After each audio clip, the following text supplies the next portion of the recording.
मुख्यमंत्री देवेंद्र फडणवीस हे आज उजनीमध्ये आले होते औसा तालुक्यातल्या आणि एका शेतकऱ्यांनी त्यांना कर्जमाफी कधी करणार, हेक्टरी किती मदत देणार असं विचारल्यानंतर पोलीस त्यांना हे घेऊन जात आहेत. हेक्टरी 50,000ची मागणी शेतकऱ्यांनी केलेली आहे. मात्र इथले पोलीस अधिकारी त्यांना इथून घेऊन जाताना दिसून येत आहेत. थांबा, त्यांना बोलू द्या. काय म्हणणं असं नाही, आता ते दारू पिलेत की नाही ते कसं करणार आता? मेडिकल करून आम्ही मेडिकल तुम्ही करा ना नंतर. आता बोलू द्या.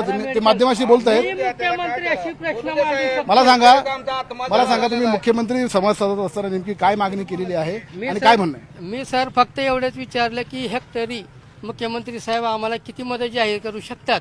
आमचं कमीत कमी लाखो रुपयाचं नुकसान झालंय. हे म्हणतात सर सगळं आम्ही करू म्हणजे किती करू? कारण फक्त पत्रकारासमोर हे फक्त आम्हाला आश्वासन देतात. 8,000 म्हणतात, 10,000 म्हणतात. आमचं लाखोचं झालंय. ह्यांनी किती देणार आहेत आम्हाला नुकसान ते जाहीर करावं ना. जेव्हा मी हा प्रश्न विचारला आज मुख्यमंत्री साहेबाला की सर तुम्ही किती देणार आहेत जाहीर करा, तर म्हणतात हे राजकारण नाही. मी राजकारण नाहीये, मी सर्वसामान्य शेतकरी आहे. मी शेतकरी आहे. किती एकर शेती आहे तुमची? कुठे? माझी सर 10 एकर जमीन आहे नदीच्या पलीकड. पण पाहणी होती रस्त्यानी, पाहणी फक्त रोडनी होती. कुठलाही मंत्री किंवा कुठला आमदार खासदार जमिनीपाशी जात नाही. रोडनी पाहणी होते. मला याने अटक करू दे आता. हे तुम्हाला तुम्ही दारू पिऊन आला असं म्हणणं आहे पोलिसांचं? असं म्हणणं आहे. मी म्हणतो ना मेडिकल करा आणि मला अटक करा म्हणे. मला अटक करा आणि काय ते यांची शिक्षा असेल तुम्ही घेईन. पण आम्ही शेतकरी म्हणून तुम्हाला काय प्रश्न विचारला आमचं चुकीचं आहे का? जनतेने तुम्हाला निवडून दिलेलं आहे, मग हे आमचं चूक आहे का? मला आज यांचे प्रशासन यांचं म्हणून हे का? आमची माझी शेतातली बनी वाहून गेली, माझी जनावरं गेले, कोण देणार आहे का भरून? आणि असं नाही माझं एकट्याचं नाही, जेवढी नदी काठची शेतकरी आहेत हे माझं बघा चौकातलं हे सगळं मुख्यमंत्र्यांनी मदत करू असं सांगितलं ना. मदत करून म्हणतात पण किती करणार? जाहीर करत नाहीत ना. नाही किती करणार आहेत? फक्त हे आश्वासनं असतात. कुणीही मदत देत नाही. देतात तुटपुंजी 5,000 2,000. मदत किती देणार आहे? आमची लाखोची नुकसान आहे. 1,000-2,000 रुपये तुम्ही देणार आणि इथे येऊन फक्त पत्रकार परिषद समोर देणार. आणि मी आवाज फक्त विचारलं सर किती जाहीर करा, तर ते म्हणलं की हे राजकारण. मी राजकारण नाहीये. मी सर्व काय म्हणतात पोलीस? काय म्हणतात तुम्हाला? पोलीस म्हणतात दादा चला मेडिकल कर. तुम्ही जातो यांच्यासोबत मेडिकल. तुम्ही ड्रिंक केली का? केली आहे थोडी सकाळी, आता नाहीये. आता पण मी जे बोलतोय ते काय चुकीचं बोलतोय का? पण मी चुकीचं बोलतोय का? चुकीचं बोलतोय. मी प्रश्न विचारतोय ना. मी चुकीचं काही नाही बोलत. आता यांचं मेडिकल होणार आहे का? कर द्या, काय हरकत नाही. तुम्ही त्यांना घेऊन जाता म्हणून विचार. घेऊ दे. मी घेऊन जात नाही. मेडिकल करतो बोलला का? त्याला करते ते कोण तर काय माहिती का हे सगळे शेतकरी आहे ते. इथं काहीतरी गोंधळ होऊ नये म्हणून मी त्याला बाजूला घेत होतो. असं काही नाही. बरं, इथं आणखीन काही शेतकरी आहेत, आपण त्यांना विचारूयात. तुमच्या गावातल्या सहकाऱ्यांनी मागणी केलेली आहे. आमच्या शेतानी ह्यानी 10 40 जनावर मिळते. आज मुख्यमंत्री येऊन नुसतं 8,000 आणि 5,000ची मदत काय होणार आम्हाला?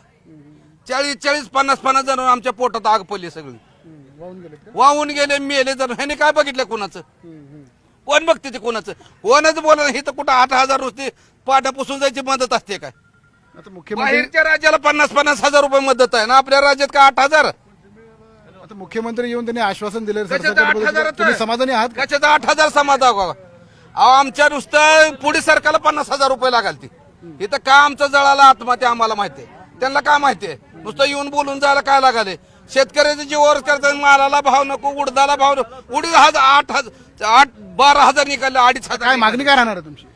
उडदाला भाव 12,000 द्यावा, सोयाबीनला भाव द्यावा नीट. सोयाबीनला भाव काय 3,000 4,000? नुकसान जे झालेलं मुख्यमंत्र्यांनी आश्वासन दिलं की सरसकट मदत करू. आमच्या जनावराची जी शेळ्या मेंढ्या मेले त्याची मदत द्यावी ना नीट. काय मी केले? कशाचीच मदत नाही. 8,000 हेक्टरी काय होणार आहे? हेक्टरी काय होते मला सांगा तुम्ही? एवढं जनबाज आमचा सगळा भरला. काय जनावरला आमच्या शेळ्या मेंढ्या मेल्या काय कुठं कशाला? पेरणीचा खर्च हेक्टरी 8,000 रुपये पेरणीचा नुसत्या. आता मुख्यमंत्र्यांच्या बोलण्यावर तुम्ही समाधानी नाही? समाधान नाही आम्ही अजिबात समाधान तुमचं काय? नाहीये नाही आम्ही कोणच समाधान नाही मुख्यमंत्री. तर एकूणच मुख्यमंत्री देवेंद्र फडणवीस हे लातूर जिल्ह्यातल्या औसा तालुक्यातील उजनी या गावात इथं येऊन गेलेले आहेत. त्यांनी ग्रामस्थांशी संवाद साधला. इथल्या परिस्थितीची त्यांनी पाहणी केली आणि त्यांनी आश्वासन दिले की सरसकट मदत करू, आम्ही कोणालाही वाऱ्यावर सोडणार नाही. त्यांच्या घरात दुकानात पाणी गेलेले त्यांना सुद्धा मदत करू असं मुख्यमंत्र्यांनी सांगितलंय. मात्र इथले शेतकरी मुख्यमंत्र्यांच्या म्हणण्यावर समाधानी नाहीयेत. एका शेतकऱ्यानं मुख्यमंत्र्यांचा संवाद साधत असताना त्यांना किती मदत देणार असा प्रश्न विचारल्यानंतर भरत कोळी, बरोबर ना, भरत कोळी यांनी आता आपली भूमिका स्पष्ट केलेली आहे आणि इतर शेतकऱ्यांनी सुद्धा सांगितलं की मुख्यमंत्र्यांनी जास्तीत जास्त मदत शेतकऱ्यांना केली पाहिजे असं त्यांचं म्हणणं आलेलं आहे. व्हिडिओ जर्नलिस्ट प्रशांत मोहितेसह मी शशिकांत पाटील, न्यूज 18 लोकमत, लातूर.